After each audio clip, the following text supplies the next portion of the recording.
All right, let's start out like we normally do. You've all done this before, so we'll get into a nice meditation posture, and we'll just do a short period of bell meditation, the 3 recitations, and then on with the talk for today. Give you a moment, get into a nice meditation posture. We'll begin at the sound of the bell.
I go for refuge to the Buddha, the teacher.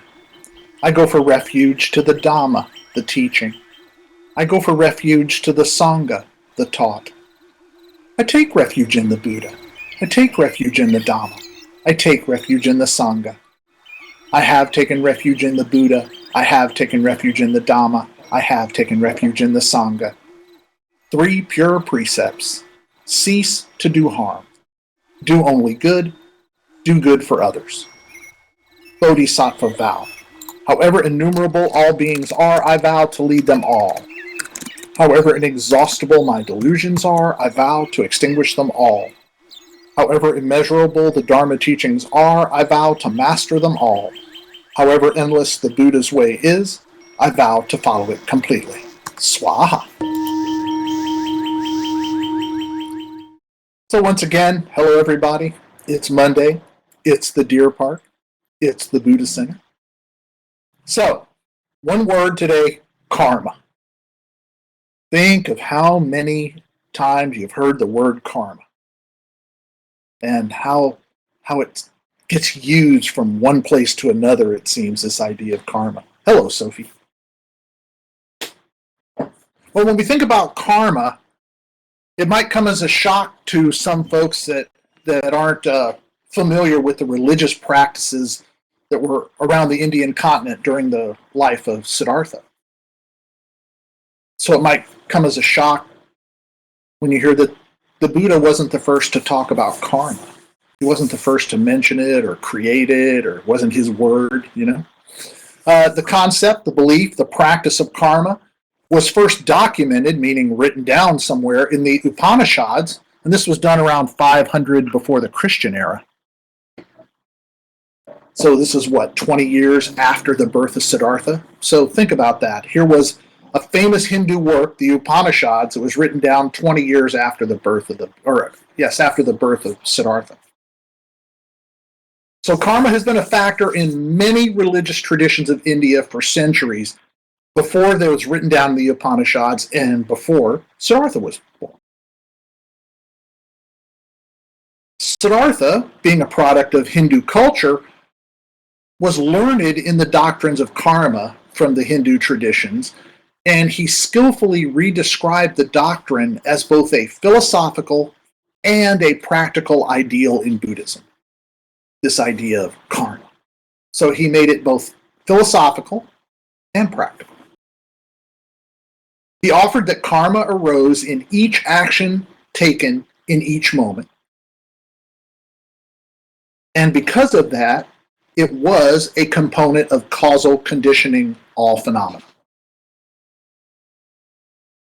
Wholesome action, good karma. Unwholesome action, bad karma.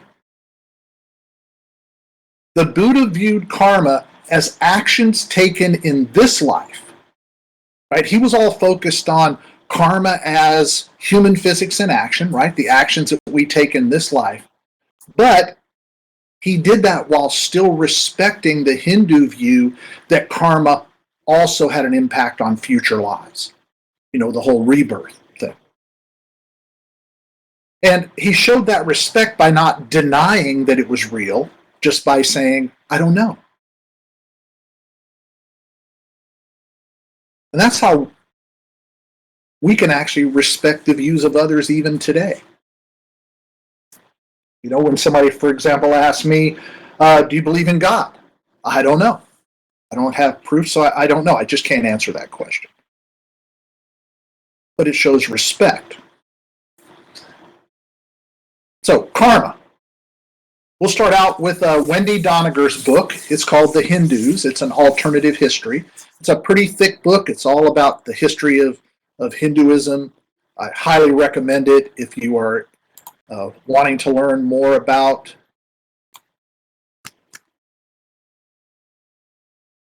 the religion that's pretty much the progenitor of Buddhism. That's the book right there. Well, in Wendy Doniger's book, there is a tracing of the layers of meaning in the Hindu concept and practice of karma. So I want to do a little karma history, if you will. The Upanishadic sages, they viewed death not as the end of everything, but as a beginning. So it was a part of a cycle, right? That beginning and ending, and it involved birth and rebirth through what was seemingly an endless series of lives. And in the Upanishads, the sage Yajnavalkya was asked by a pupil. The pupil asked this, what happens to a person after death? Wow, I think we've all asked that question, right, on occasion. Well, in answer, the sage said this. He said, a man becomes something good by good karma and something bad by bad karma.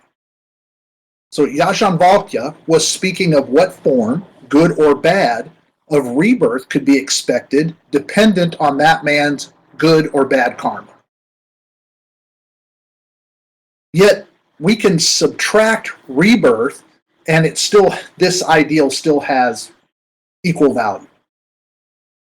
Do good, good things happen. Do bad, bad things happen. But you can see how this points directly to this early ideal of karma, that what a man does in this life determines what happens to him in the next life. So if he has good karma, he'll become something good. Bad karma, bad. The most basic meaning of karma is action. Whether we're talking physical or mental, whether we're talking doing or thinking, karma just simply means action. And there are personal consequences, what you've heard me refer to as karmic consequences. These are attached to whatever is done, whatever is thought, whatever is said. A skillful redescription of this meaning is what I like to call it karma as human physics in action. I do something, there's a consequence. Every action is affected by whatever previous action was taken, not only by the one person, but many previous actions taken. Every action is the cause of another action. It may be a physical action that's the cause of say, a mental action, a thought, but there's always that next thing that happens. An action doesn't happen and then there's a vacuum and nothing happens because of it. Every action taken has a consequence. It might be a really subtle consequence, might be a really dramatic consequence. Now, karma is also ritual action, as it arises in the Rig Veda, another very famous Hindu text, widely revered. Offering a sacrifice, or bathing in the Ganges, or paying tribute to a holy man would generate karma. Good karma, in that case. Well, in engaged Dharma, we have what I call rituals of intent. And these are performed as rituals that are meant to be intentional reminders that what we do matters, that our karma is important. And I see this as a contemporary form of that early ideal of ritual action. We want, in the words of Yanshan Valkya, to become something good by performing good actions. Again, you hear me word it. Change the way we act, changes the way we think, change the way we think, changes the way we act. So, Yanshan Valkya said, become something good by performing good actions. Same idea. In the Upanishads, though, there was a third, let's call it a new meaning, if you will, arose for karma, and that's the existence of, again, what I call a karmic bank account. That's the best description I can think of for what they describe. Whenever one is engaged in a morally charged action, and it can be morally charged to the wholesome or the unwholesome, the result would be deposited in a metaphysical karmic bank account. It would be either a debit or a credit. You guys have heard me say you either get a gold star or a black star. And in that karmic bank account, your actions would be put onto a scale, and whichever weighed the most, the bad or good, determined the course of the next rebirth. This was the foundation for what became a fourth meaning, that morally charged actions would have direct consequences within each individual life and on future rebirths. This was that moment where they said, wow, your actions don't only affect your next life, they affect you now. Seems like a pretty simple thing to realize, but it seems that they were so focused on doing this for that next birth that they kind of forgot that you have this whole life to live now. In the Upanishad, they described it this way: you will become a sheep that people eat if you eat a sheep.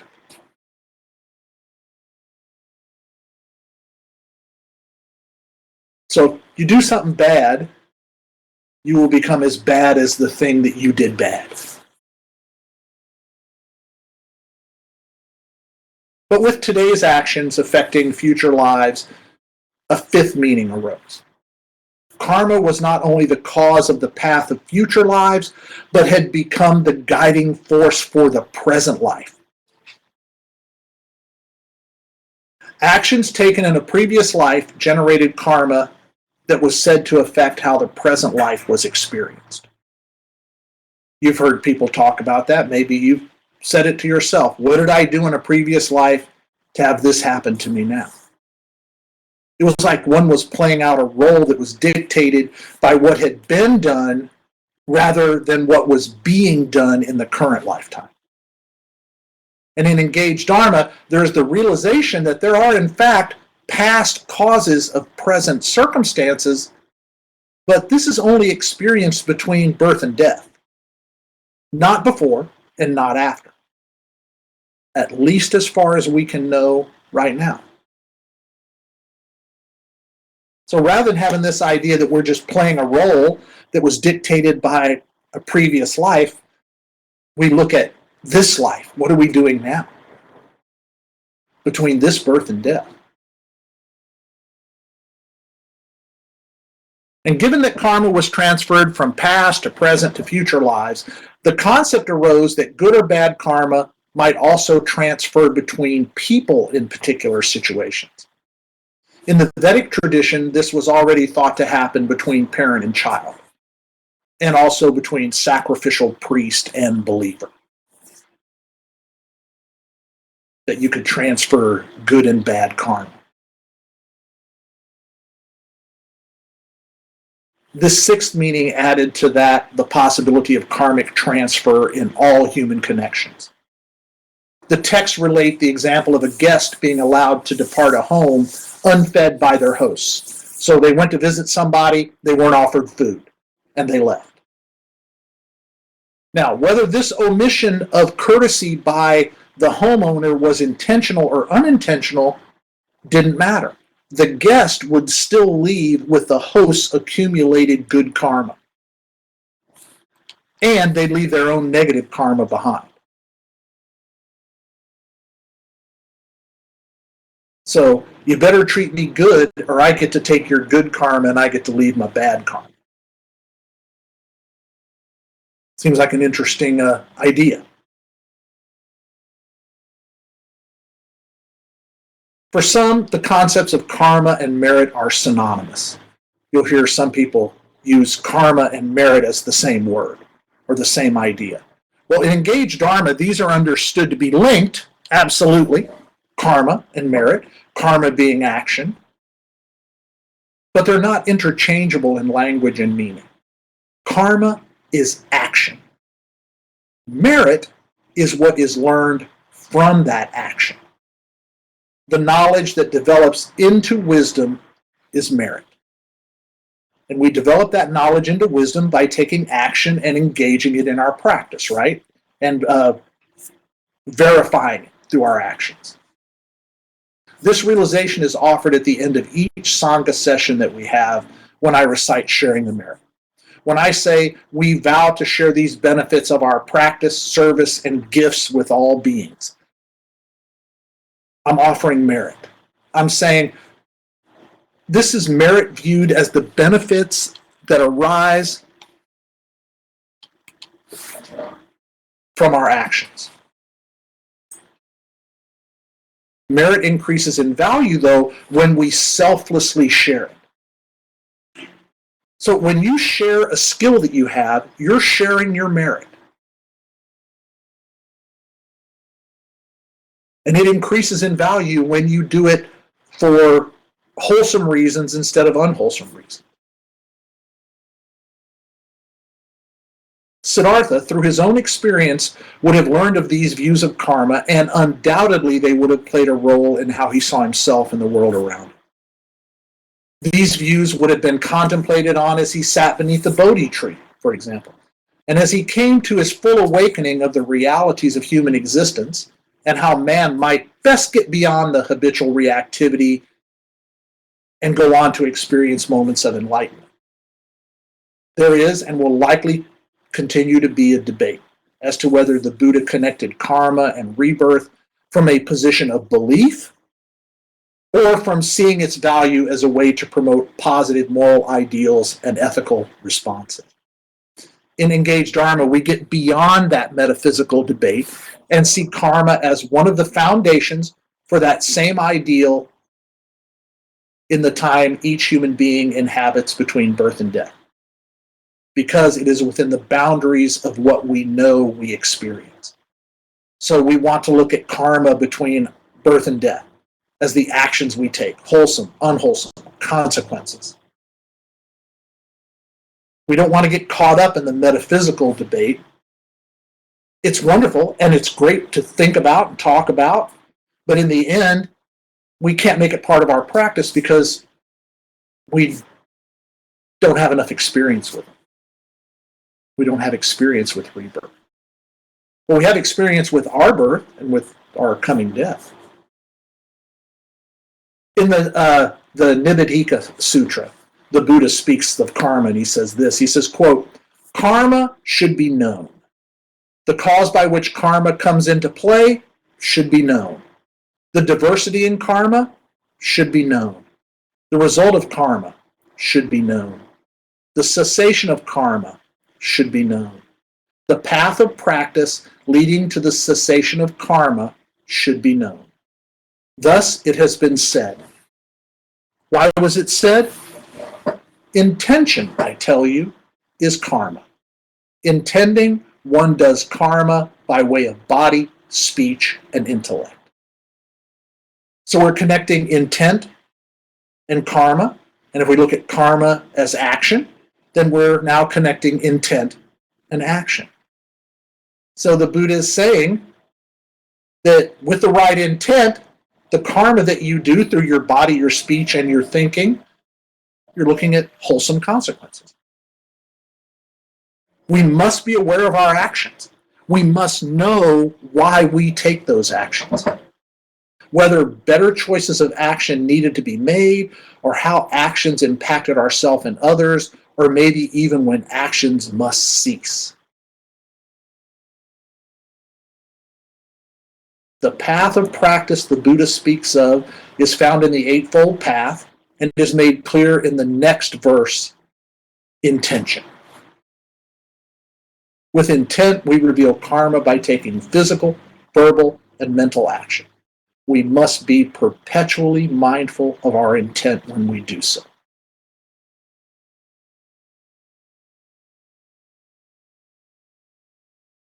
Intent, if you look at it as driving action, which it does, then that means our intent also drives our karma. So the more wholesome that our intent is, then the more wholesome our karma is going to be, the more wholesome our actions are going to be, and the more wholesome our consequences will end up being. Thinking good, wholesome thoughts leads to good, wholesome speech and action. Taking good, wholesome action leads to good. Good, wholesome action, speech, and thought. Saying good, those good, wholesome words leads to good, wholesome thoughts and actions. All of these scenarios are real, and they have been experienced, so they've been proven to be a reality.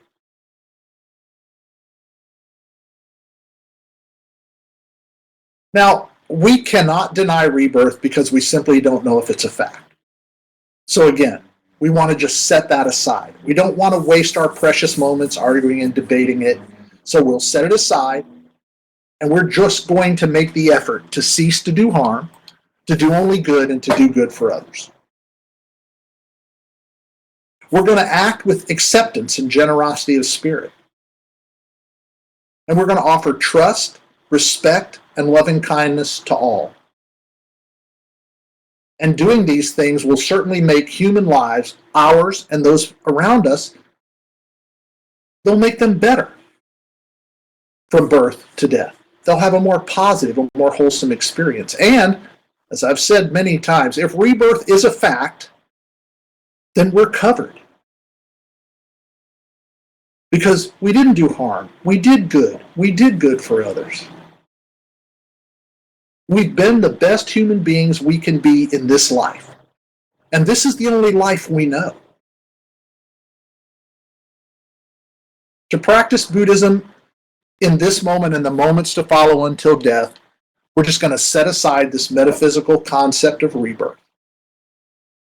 The threat that if we don't do good in this life, that our next lives will suck, shouldn't be necessary for us to realize the value of doing good for ourselves and for others and for the planet right now, in this life between birth and death. Our moral ideals mustn't be based on selfishness or on protecting the ego, no matter if it's the past, the present, or the future ego. Instead, we must base moral ideals on our experiences. When we or others do good, then that good is realized far beyond that individual act and far beyond that first consequence, if you will. That is our selfless reason for doing good. We don't do good because somebody told us to. We don't do good because it makes our mom proud, though that works too. We do good because it makes more good happen. So we want to be the catalyst for good, the catalyst for wholesome, every chance we get. Instead of focusing the ideal of karma on what might happen in the future, then, we are going to make karma the guide for our moral thinking and our ethical actions now, from birth to death. Again, this only reality that we really know. Karma, when viewed as the actions you take and the effects of those actions, is our moral compass for each moment. Apply intentional effort to be the cause of wholesome karma.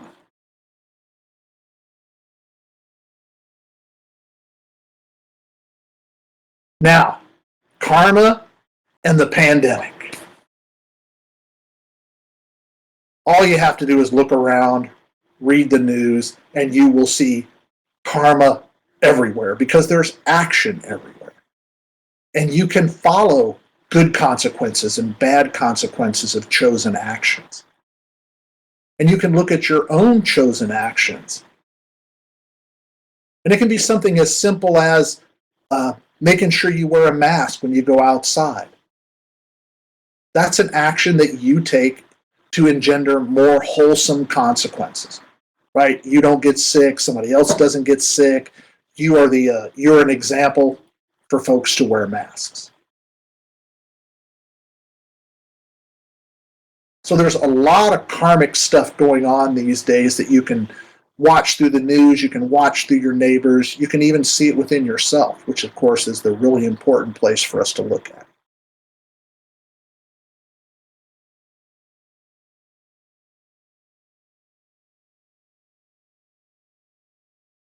So during the week that I was off, I took a walk up to a local convenience store, which I've been going to for many, many years.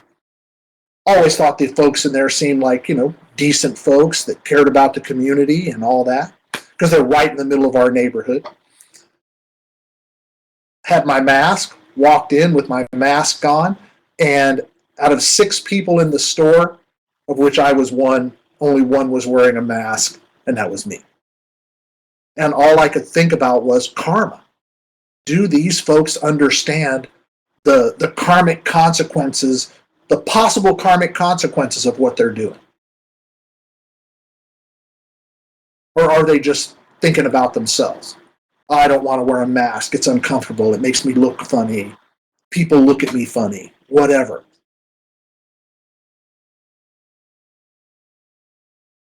So during this period of pandemic, please choose that karmic direction that's most likely to lead to wholesome consequences, especially for yourselves and your families, because that is going to transfer to others too. That'll be sort of your merit that you transfer to others. All right, question.